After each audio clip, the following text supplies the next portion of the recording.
৩০০ কোটি টাকা ব্যয়ে হুবহু কাবা শরীফের মতো মসজিদ নির্মিত হলো ঢাকায়।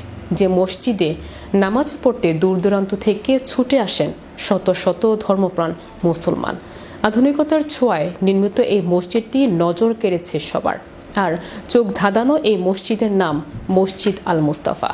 বিস্তারিত থাকছে ডেস্ক রিপোর্টে। ৩০০ কোটি টাকা ব্যয়ে হুবহু কাবা শরীফের মতো মসজিদ নির্মিত হলো ঢাকায়। যে মসজিদে নামাজ পড়তে দূর দূরান্ত থেকে ছুটে আসেন শত শত ধর্মপ্রাণ মুসলমান।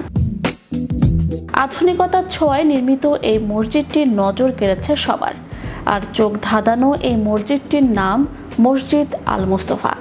এর সবচেয়ে বড় আকর্ষণ দেয়ালে সোনালী রং দিয়ে লেখা আল্লাহ তাআলার পবিত্র নাম আল্লাহ এবং তার প্রিয় বান্দা শেষ নবী হযরত মুহাম্মদ সাল্লাল্লাহু আলাইহি সাল্লামের নাম।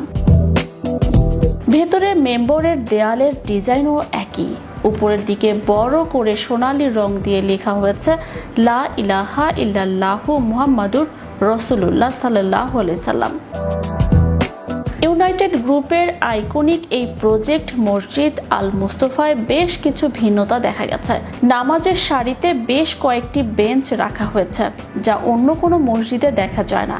কেউ ক্লান্ত হলে বসতে পারেন, আবার কেউ হেলানো দিতে পারেন। মসজিদটি রাজধানীর ১০০ ফিটে মাদানী এভিনিউয়ে ইউনাইটেড সিটিতে অবস্থিত।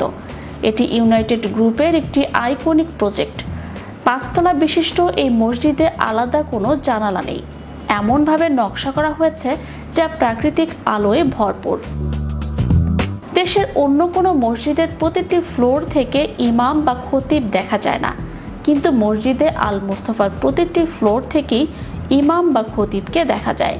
শুধু তাই নয়, নারীদের জন্য রয়েছে আলাদা নামাজের জায়গা। পুরুষ নারী মিলিয়ে একসাথে প্রায় ১১,০০০ মানুষ নামাজ আদায় করতে পারবেন এই মসজিদে।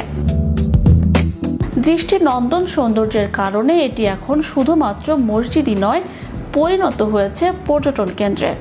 দেশের বিভিন্ন এলাকার বিপুল সংখ্যক মানুষ প্রতিদিন দেখতে আসেন এই মসজিদের অপরূপ সৌন্দর্য। মসজিদের চারপাশে ৪টি আরবের খেজুর গাছ লাগানো হয়েছে, যার কোনোটিতে খেজুরও দেখা যায়। রয়েছে চোখ জুড়ানো পানির ফোয়ারা।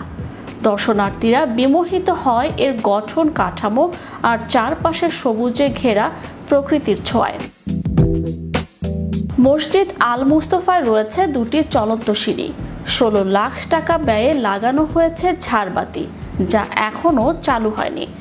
চীন থেকে আনা হয়েছে মেঝেতে বিছানোর কার্পেট। লাগানো হয়েছে উন্নত মানের সাউন্ড সিস্টেম। যারা গাড়ি নিয়ে নামাজে আসেন তাদের জন্য রয়েছে স্বস্তি, কারণ মসজিদের নিচে বিশাল পার্কিংয়ের ১০৫টি গাড়ি রাখা যায়। রাতে যখন মসজিদের সব বাতি জ্বলে ওঠে, তখন যেন তৈরি হয় বিমুগ্ধতায় ছোঁয়া এক অপার্থিব পরিবেশ, যে পরিবেশে মানুষকে উদ্বুদ্ধ করে সৎ পথে চলতে, সততা আর বিবেক দিয়ে গড়তে নতুন জীবন।